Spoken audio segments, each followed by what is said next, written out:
Everyone, today we're going to talk about Thorn Season by Kiera Azar. Thorn Season comes out on September 2nd. This is also Kiera Azar's debut novel. Okay, basic plot. The story follows our female main character, Alyssa. Alyssa is the daughter to one of the lords of sort of one of the major provinces within this realm. Alyssa's entering her rose season. Basically, all of the 18-year-olds within the noble families go and live at the castle for the next few months to sort of present themselves to the king as being sort of loyal subjects and all that. Now, the king is actually the same age as them, that he's like 18 or 19 years old as well. And within this rose season, there's a rumor that the king wants to find a wife as well, and that Alyssa is the front runner. The problem is that Alyssa has been holding the secret that she has magic. She's a wielder. Wielding magic is illegal within this realm. It's not illegal in the other country of Ansora, which is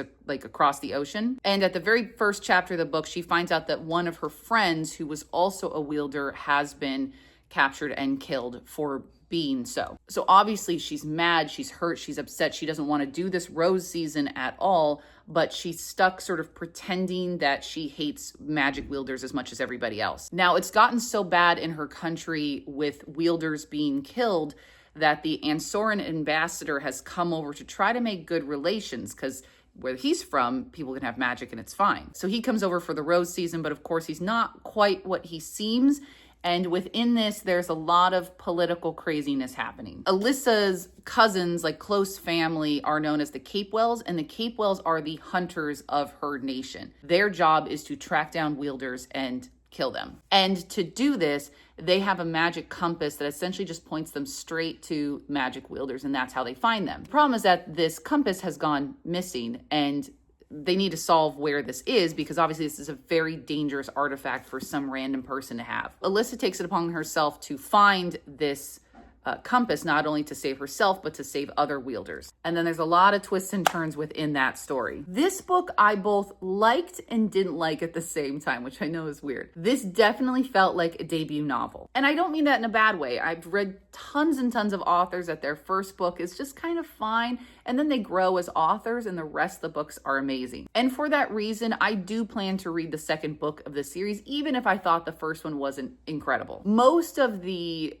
debut author sort of vibe to it is, one, it's a story we've seen before. There wasn't anything super new about it in terms of just the general plot line. Also, there's a bit of a lack of backstory on some of the side characters. I felt like I understood Alyssa pretty well, but she had some other friends that I'm supposed to sort of care about, and I didn't get enough with them. And also there's this possible romance between Alyssa and the Ansoran ambassador, but you just didn't quite feel the tension between them. You didn't feel that there was any sort of sparks yet. Now, their time together within this book is fairly short, and I do think that's a relationship that is going to grow much more in future books. So that's why that one doesn't bother me a lot. It gives you like a little taste, but it wasn't like, ooh, already in terms of the story. But she did do some things in this book that I really appreciated. One being that I think a lot of young adult novels, especially when the character is only supposed to be about 18 or 19, is when all these sort of great political things start happening, they're just kind of along for the ride. But in this book, Alyssa,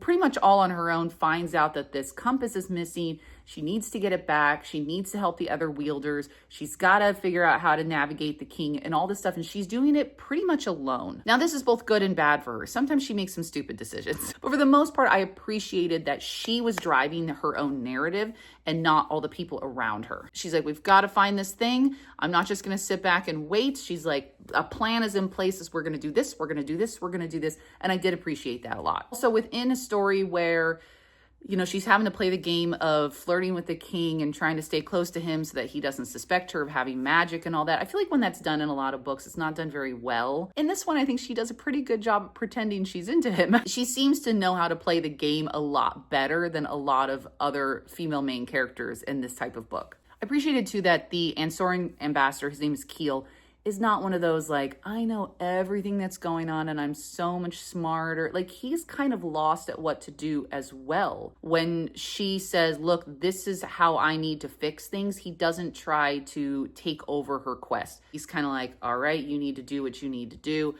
I'm going to trust you on this, and he lets her be. I appreciate some of the dynamics she's doing in this book a lot, which is why I plan to read book 2. Now, I have to note that I read a very early arc of it. I do have a finished copy now, but the book that I read was a bound manuscript. I didn't even have this fancy arc. It predates this. So are there things that I read that have possibly been changed since then?